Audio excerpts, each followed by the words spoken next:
You guys have been in school during a pretty unique time.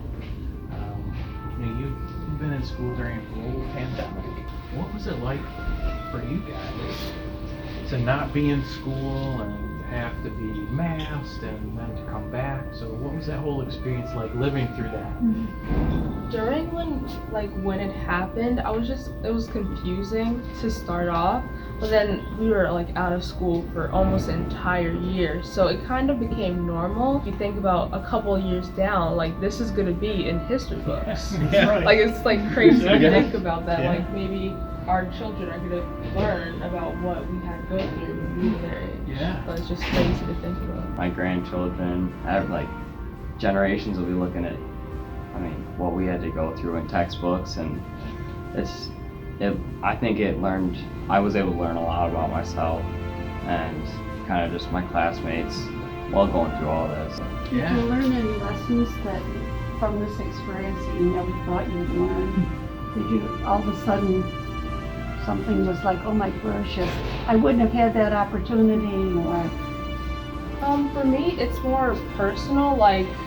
I used to stress a lot about school and what the future would hold for me.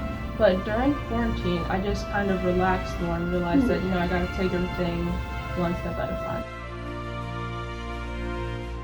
It was the daughter of Deacon John Adams, who was the first settlers in this town. She started the first school down by Mud Creek. Okay. And so that's 1700s.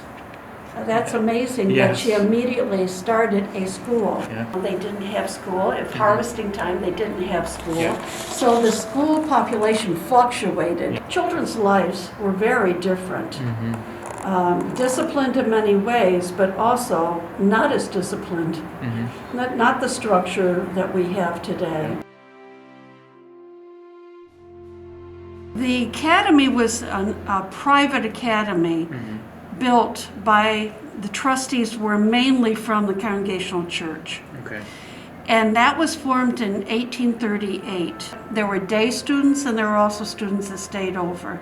And they slept on the third floor with the principal, his family, and teachers. Students came from all around. It wasn't just Bloomfield. It stayed that way as the school, the Union School for District 8, until 1939, when the first high school was built on Main Street. It was called the high school. And then the Central High School was built, which is the high school that you have today. Do you have records about kind of what school was like back during the Civil War times?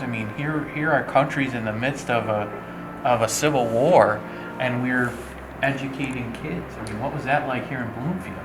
Well, school continued on. You realize that a number of young men left and went to war. We had a lady stop. She was on her way from Massachusetts and she was moving to Colorado. And she stopped and she wanted to know about her great-great-grandfather who was here. He went to school here. The history of the district dates back to pre-Civil War, and there's Civil War era school, and then you think about World War I and World War II and the Great Depression, and those times that kids lived in and that teachers taught in. And I think about this time in our history, and I think about our students who are going to be graduating this year, and those students who graduated last year and who lived through a global pandemic. There she is, yep. Or the 9, Yeah, and then my grandfather's the second one in. there we Yep. Show me. Oh, yeah. Okay, yeah. Yep, so it's Robert, and then Deborah is over the 9. What's it going to be like when you graduate and your picture is going to be hanging up in this hallway? I think it's gonna hold a great deal of importance to me. Bloomfield's very deeply rooted to me. When I get older, I plan on coming back to Bloomfield, living here, and raising my own family here. And I don't know, it's just a big family.